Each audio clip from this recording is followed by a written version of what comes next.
এই প্রবাসে নতুন যারা আসছেন তারা সহজে হাল ছাড়বেন।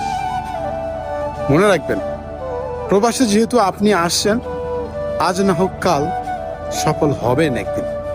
শুধু সময়ের অপেক্ষা, একটু কষ্ট করতে হবে। সফল হওয়া যদি এত সহজ হইতো তাহলে মানুষ ওই বাড়ি ভিটা বন্ধক রেখে এই প্রবাসে আইয়া গোলামি করতো না মানুষের। এই প্রবাসে অনেক ধনীর দুলাল পইরা আছে নিজের স্বপ্ন পূরণ করার জন্য, অথচ দেশে কিন্তু তাদের কোটি কোটি টাকা পড়ে আছে, তবুও নিজেকে সফল করার জন্য, নিজেকে প্রতিষ্ঠিত করার জন্য এই প্রবাসে পাড়ি জমায়। বুঝছেন? তো সফল হওয়া এত সহজ না। যারা নতুন আসছেন অল্প একটু ধৈর্য ধরেন, আল্লাহর কাছে শুকরিয়া আদায় করেন। মনে রাখবেন, পৃথিবী সবার দুয়ার থেকে ঘুরে আসলে আল্লাহর দুয়ার থেকে ঘুরবেন না আপনি, আল্লাহ আপনাকে ফেরাবে না। আপনি, আমি, আমরা মধ্যবিত্ত যারা, তারা কিন্তু সবসময় ঋণ করেই প্রবাসে আসি। আমরা অনেক কষ্ট করি, অনেক পরিশ্রম করি, এরপরেও কিন্তু আমরা সফলতা পাই না।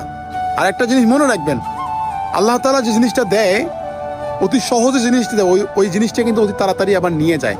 আর যে জিনিসটা অনেক কষ্টের পর দেয়, ওই জিনিসটা সারা জীবন থেকে যায়। তো জীবনে প্রতিষ্ঠিত হতে গেলে কর্মজীবনে একটু সময় লাগবে, তাই হাল ছাড়বেন না ভাই। এই প্রবাসে আপনি যে পরিস্থিতিতে আছেন, আপনি যে পজিশনে আছেন, তার থেকে অন্যের দিকে তাকান, তারাও কিন্তু আপনার থেকে ভালো নেই। আসলে এভাবেই আমরা কেউ কারো জায়গা থেকে ভালো নেই। সবাই সবার জায়গা থেকে একটু না একটু সমস্যা আছেই, কোনো না কোনো প্রবলেম আছেই। তো জীবনে চলতে গেলে, হাঁটতে গেলে, সমাজে থাকতে গেলে প্রবলেম থাকবে রে ভাই। চলাফেরা, প্রতিষ্ঠিত হওয়া, স্বপ্ন পূরণ করা এত যদি সোজাই হইতো, তাহলে মানুষ এই সোনার শরীর নষ্ট কইরা মানুষের গোলামি করতো না রে ভাই। ঠিক আছে? আমার কথাগুলো একটু মনে রাখবেন ভাই। কেউ হাল ছাড়বেন, নতুন যারা আসছেন এই প্রবাসে কেউ হাল ছাড়বেন না।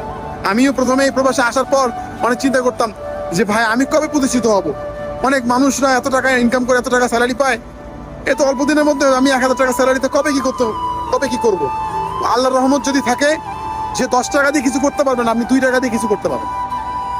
সময় লাগবে ভাই, মনে ধৈর্য লাগবে, আল্লাহ তাআলার প্রতি বিশ্বাস রাখতে হবে, কখনো নিরাশ হবেন না।